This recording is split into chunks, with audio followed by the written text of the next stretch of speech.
प्राप्त हुई है वो उसी को मुबारक हो, मुझे नहीं चाहिए। तुम्हारे लोगों की अगर इच्छा है तो महाराज सत्राजित की इच्छा पर ये निर्भर होता है कि वो चाहें तो दे दें, नहीं चाहें तो न दें। मुझे नहीं चाहिए किसी की चीज। जब ये सब बातें सुनी हैं तो महाराज अब उसके मन में कुछ और अंदेशा आ गया। मुझे लगता है कन्हैया का दिया मन में ये है कि इसका मतलब इसके मुंह में पानी है कि मुझे मण मिल जाए। हाँ, ऐसा ही लगा उन्हें कि हमें लगता श्याम काफी मन आ गया मेरी मड़ी पर, अब यहाँ ऐसी जगह पर बैठना अच्छा। महाराज वहां से ये विचार करके तुरंत ही चल दिए हैं, घर आए हैं और अपने भैया सत्राजित के भाई प्रसेनजित मिले हैं और उनसे कहा वहां का हाल की तुम्हें नहीं मालूम है कि 12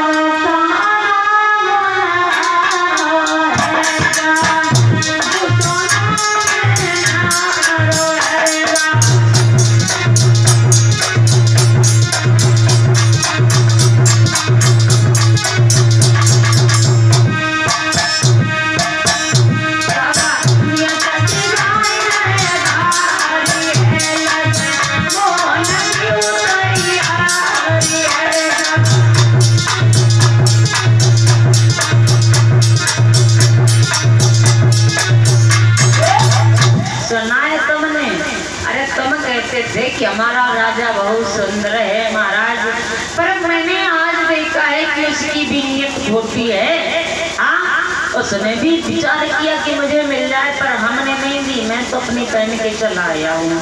तो प्रसेनजित कहने लगे भैया कोई बात नहीं है, उसने ली तो नहीं हमने दिया नहीं उसे। और आपस में ये बातें करने के बाद में ला करके उस मड़ी को उतारे के महाराज खूंटी पे टांग दी और टांग दी और अपने किसी काम काज में लग गए हैं।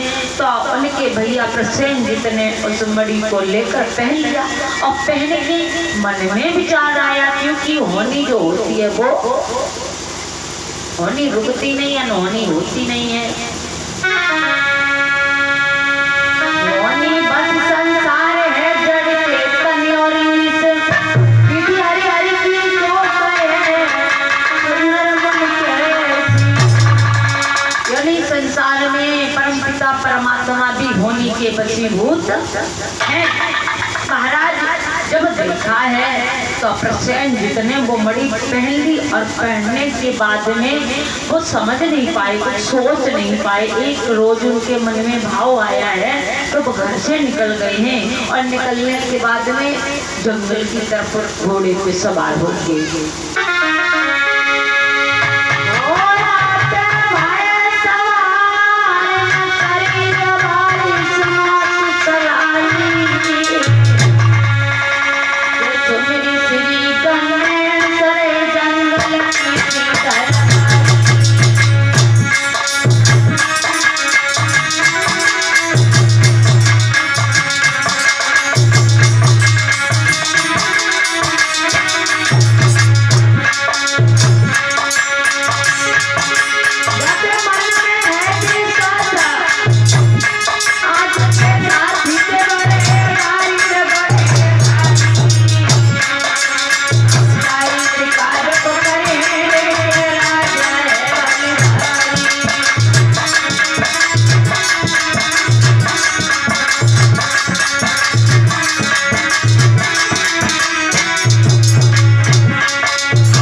जाने क्या समाया, वो घोड़ों को साथ लिया और सवार होके आगे बढ़ गए हैं जंगल में। और जंगल में बढ़ते चले गए हैं तो उन्होंने क्या देखा है कि एक शेर ने महाराज उन पर प्रहार किया है, जिसके द्वारा प्राणांत हो गया है। और उस मणि से देखा है वो शेर लेके आगे भागा तो उस जंगल में रहते हुए जामवंत ने वो मणि छीन ली और मणि छीन के अपनी पुत्री को दे दी जाके। इधर देखा है सत्राजित ने कि सुबह से शाम हो गई है पर भैया मेरा वापस नहीं आया। और महाराज आपको हम बताएं कि आपसे अगर धोखे धड़े में भी किसी का बैर है तो कोई काम आपका घर का बिगड़े या किसी को कोई छोटी मोटी आपत्ति आए या कुछ ऐसा आपत्ति आ जाए, कुछ हो जाए तो लोग क्या कहते हैं, बतवाइन करवाओ। हाँ, कोई चोरी भाई क्या बाइन करवाई, कि हमारे घर पे तू हादसा हो कि हाँ बाइन करवाओ, यानी बिना कर समय भाई को इंसान बनाओ। हाँ, तो महाराज जब देखता है तो नहीं लौट के आए हैं प्रसेनजित, तो सत्राजित के मन में अब तो पक्का विश्वास हो गया है कि मेरे भैया को मणि के लिए लोग में आके कन्हैया ने भैया को मरवा दिया और मणि स्वयं ले गई है। पर महाराज कहा कुछ नहीं, मन ही मन में ये घड़ी तो लगा रखा है। देखा है महाराज धीरे धीरे 2, 4, 10, 20 दिन निकले गए। अब तो जहाँ बैठते हैं और भैया ऐसी चीज दुनिया में दोबारा नहीं मिलती। हाँ, सब कुछ मिल जाए पर भैया नहीं मिलता है। देखा बड़ा दुख है महाराज, अब क्या कहें, किसी से कह भी नहीं सकते और बिना कहे रह भी नहीं सकते, इतना दुख है। तो एक दिन उनकी घरवाली कहने लगी, एक बात तो बताओ महाराज, तुम्हारा भाई मर गया, तुमने कोई कभी कुछ शिकायत गिला नहीं हमसे किया है?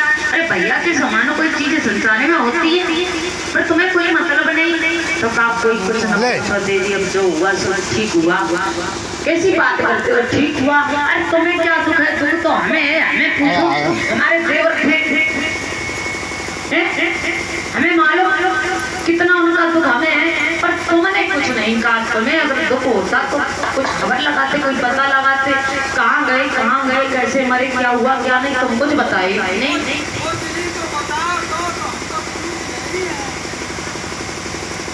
महाराज जब ये कहा है तो कहने लगे बताएं का, अब तुम्हें बताएं तो बात फैल गए। क्योंकि महाराज